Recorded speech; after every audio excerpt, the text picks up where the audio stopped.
this is Christina Caudill with New Paradigm Astrology and Radiant Astrology, and today we'll be exploring Pluto retrograde in Capricorn.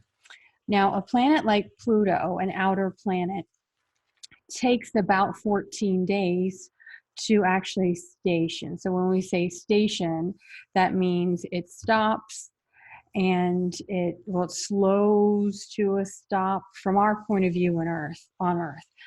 It slows to a stop, a grinding halt, right?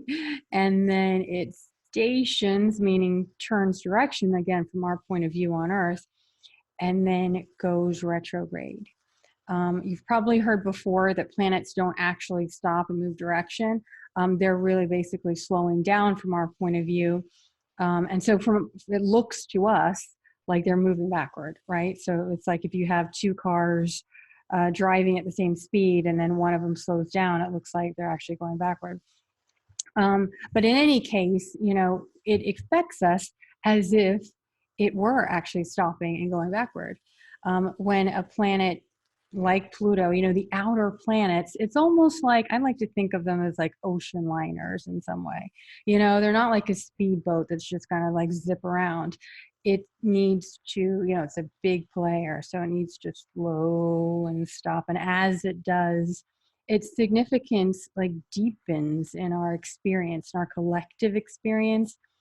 And especially if you're having a Pluto transit, if it's actually touching or within orb of some planets in your chart or your angles, then you'll really feel it. You'll really have this sense that something is about to change, something big, there's something coming, and we tend to at first resist. That's our immediate reaction because change can be uncomfortable, even if it's something that's necessary and needed.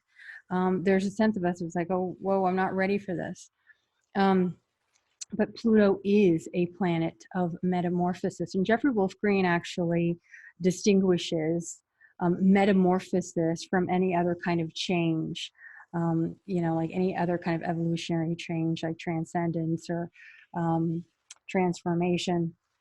Metamorphosis is complete and thorough change, like the caterpillar that becomes a butterfly. When the caterpillar is in the chrysalis, it dissolves. I mean, all of its organs and its spine and everything just like dissolves and is kind of recreated, and then it becomes the butterfly. And that is symbolic of Pluto when it comes to our psychological inner life. But in fact, I was just watching a teaching by Erin Sullivan, who is the queen of planetary retrogrades. And she was actually saying that the Pluto transits, the change that happens is actually there to awaken us to more and more of ourself. And I really believe that it's more and more of our soul emerging, our true self in some way. We don't actually become someone completely different, right? Because the soul is indestructible, but it is here to evolve. And these are moments of evolution. So first, let's look at where Pluto is. Okay, as I said, 23 Capricorn he's at now. He's going back to 20 Capricorn. And so that means he's going to be reviewing the territory in your chart, in your life, that he was all the way back to December of last year, December 2018. And that he also was at those degrees from February to July of 2018. So be looking back from, February to July 2018 and from last December to just recently, we're going to have some review of maybe not the exact event, although it could be if there's a planet in your chart, but basically these same themes of what was happening around power, empowerment, disempowerment, all of the things that Pluto signifies. Pluto signifies, in evolutionary astrology, it's the soul that is here to evolve. And this can be this very amplified energy. And it ultimately really brings out our deep security needs, our emotional security needs, the deep ones, the unconscious ones, the ones that can become complexes, the ones that drive us.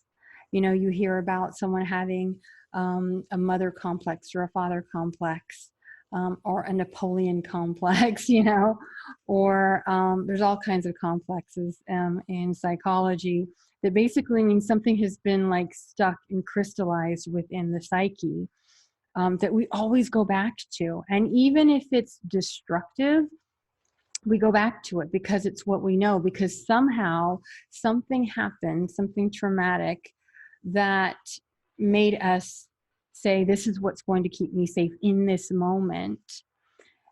And then we cling to that and it becomes part of our psyche and it becomes distorted. Now, I'm not saying everyone, you know, not everyone has a complex to the level of it, you know, becoming disturbing in the life. But at some level, we have all been traumatized. Birth is traumatic, you know, either giving birth or being born. We've all been born. So we've all experienced some kind of deep emotional trauma at some level. And we've developed these ways of coping, these coping mechanisms. And sometimes those can become distorted. And Pluto actually symbolizes that distortion. It symbolizes our need to keep ourselves safe. And by doing so, we can sometimes, you know, overcorrect. We can sometimes be destructive.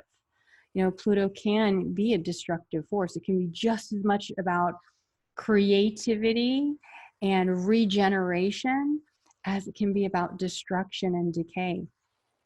And whenever we're dealing with a Pluto transit, it's always things that have been going on a long time that are unseen or have been unseen. Maybe they've been stuffed in the closet or in the basement.